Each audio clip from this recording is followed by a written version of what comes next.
O problema do mal no universo. Vídeo 11. Mantendo ainda nosso foco em Lúcifer em sua condição primordial e naquilo que caracterizava sua natureza em seu estado original e sua postura e comportamento iniciais, segundo a palavra profética encontrada em Ezequiel acerca dele, temos: de ouro se te fizeram os engastes e os ornamentos.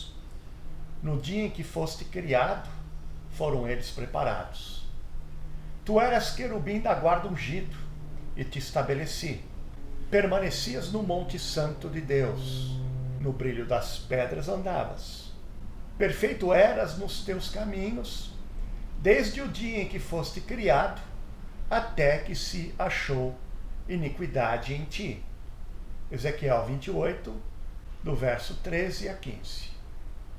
Ouro como um componente simbólico, tantas vezes encontrado nas Escrituras, parece fazer referência a tudo aquilo que é adequado para a presença de Deus, propício para a manifestação da sua glória. Um exemplo disso é a Arca da Aliança, que, embora tenha sido construída de madeira de acácia, foi inteiramente revestida de ouro puro por dentro e por fora. Ao seu redor foi feita também uma bordadura de ouro nos seus 4 cantos. 4 argolas de ouro foram também ali afixadas. A tampa da arca, também chamada de propiciatório, era também construída de ouro puro. 2 querubins com suas asas estendidas sobre o propiciatório e afixadas nas extremidades da arca, também foram construídos, isso é, esculpidos com ouro batido. Ora, era justamente ali, sobre o propiciatório, que Deus vinha e manifestava a glória de sua presença ao sumo sacerdote. Isso ocorria apenas uma vez por ano, por ocasião do dia da expiação de pecados. A manifestação da glória da presença de Deus sobre o propiciatório, em hebraico, é designada pela palavra pronunciada mais ou menos assim, Shahan. Uma pequena nota de esclarecimento quanto à questão da manifestação da glória da presença de Deus. É costume de muitos utilizar a expressão Shekinah para se referir à manifestação da glória da presença de Deus. Mas esse termo nunca é utilizado no Antigo Testamento. Na verdade, esta expressão Shekinah é com muita frequência utilizado na Cabala hebraica. No Antigo Testamento, o vocábulo que designa a presença da glória de Deus, principalmente sobre o propiciatório, como já foi dito antes, o vocábulo utilizado é Shahan e não Shekinah, como muitos fazem. Retornando à questão, bem, é por tudo aquilo que foi dito anteriormente é que se deduz que ouro prefigura simbolicamente a tudo aquilo que é adequado à presença de Deus e relacionado com a manifestação da sua glória. E ainda, quanto ao vocábulo ouro, encontramos algo a respeito desse precioso metal no Novo Testamento, relacionado com a questão das obras dos cristãos. Estas são contempladas como erigidas sobre o único fundamento posto por Deus, o qual é Jesus Cristo. Estas obras são representadas simbolicamente por 6 tipos de materiais diferentes, divididas em 2 grupos. O primeiro grupo integra o ouro, a prata e pedras preciosas. O segundo grupo integra a madeira, o feno e a palha. Diz o texto inspirado: segundo a graça de Deus que me foi dada, lancei o fundamento como prudente construtor. Aqui é o apóstolo Paulo se referindo a si próprio. E outro edifica sobre ele. Porém, cada um veja como edifica. Porque ninguém pode lançar outro fundamento além do que foi posto, o qual é Jesus Cristo. Contudo, se o que alguém edifica sobre o fundamento é ouro, prata, pedras preciosas, madeira, feno, palha, Manifesta se tornará a obra de cada um, pois o dia a demonstrará, porque está sendo revelada pelo fogo. E qual seja a obra de cada um, o próprio fogo o provará. Se permanecer a obra de alguém que sobre o fundamento edificou, esse receberá galardão. Se a obra de alguém se queimar, sofrerá ele dano, mas esse mesmo será salvo, todavia, como que através do fogo. 1 Coríntios, capítulo 3, do versículo 10 a 15. Muito bem, não pretendo nesse momento adentrar no amplo conteúdo desse texto, em seu significado e importância espiritual. Apenas gostaria de concentrar a atenção na questão desses 6 tipos de materiais de edificação nele mencionados.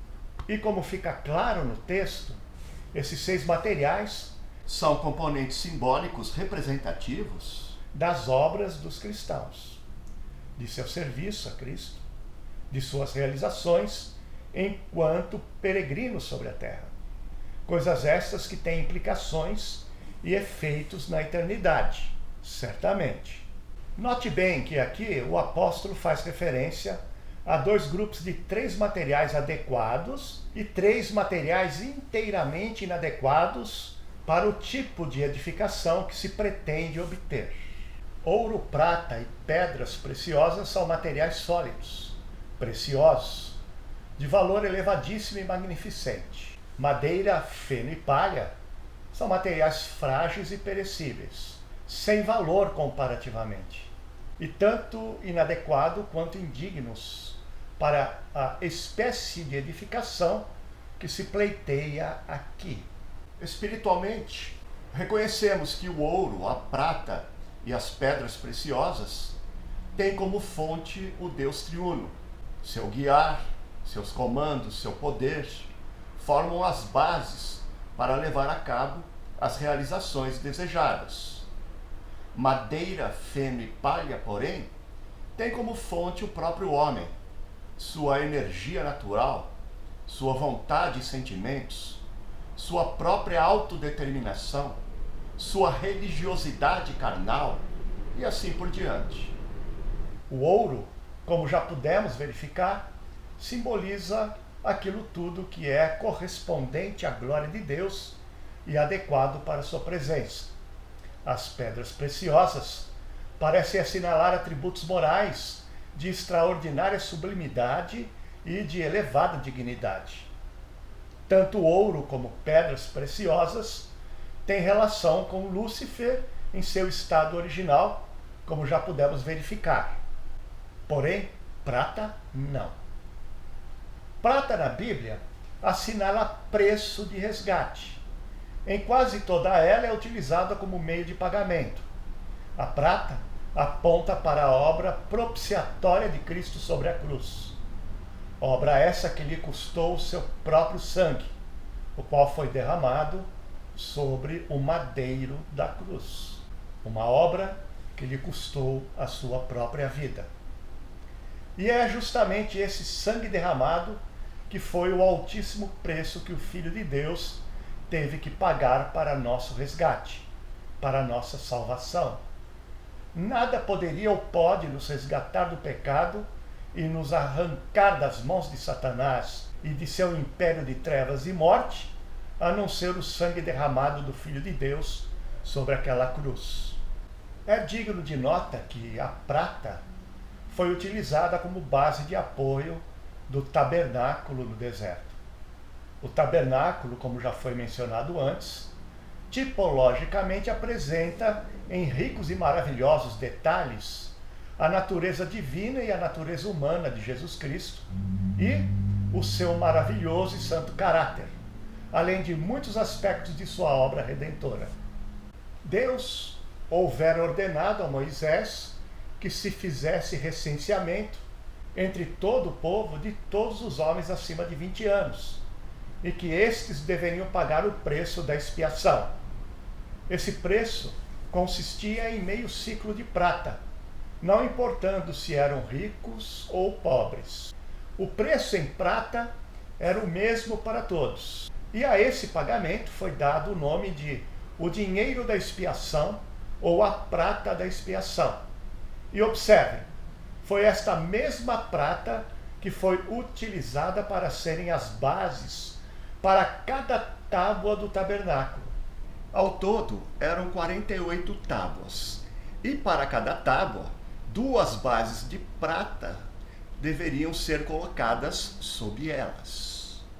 Por fim, todo o tabernáculo repousava sobre estas bases de prata.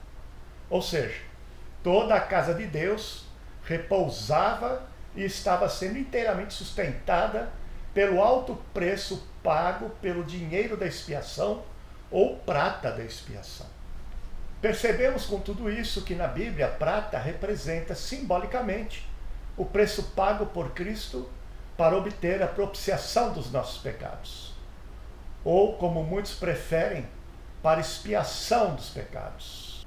Quando se traz para a luz da realidade que tudo isso representava, constata-se que o preço foi altíssimo, indescritível, visto que o preço pago foi o valor do preciosíssimo e imaculado sangue do eterno Filho de Deus. Ora, foi justamente pelo derramamento do seu sangue sobre a cruz que Jesus Cristo pôde levar a efeito e consumar cabalmente sua obra redentora, que culminou em nosso resgate e em nossa salvação. Prata não entra como um componente que constituía a natureza ou que definia o comportamento desse ser angelical, Lúcifer, em seu estado original. Porém, ouro e pedras preciosas sim, e nem poderia ser de outro modo, por 2 grandes motivos. O primeiro grande motivo é o fato de que não havia qualquer necessidade de propiciação, de expiação de pecados. Pois o pecado, até antes da queda dessa criatura angelical, não existia no universo.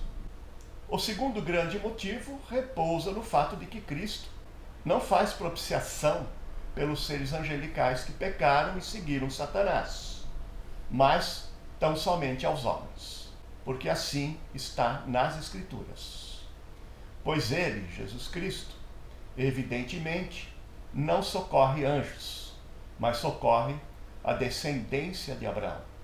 Por isso mesmo, convinha que em todas as coisas se tornasse semelhante aos irmãos, para ser misericordioso e fiel sumo sacerdote nas coisas referentes a Deus, e para fazer propiciação pelos pecados do povo.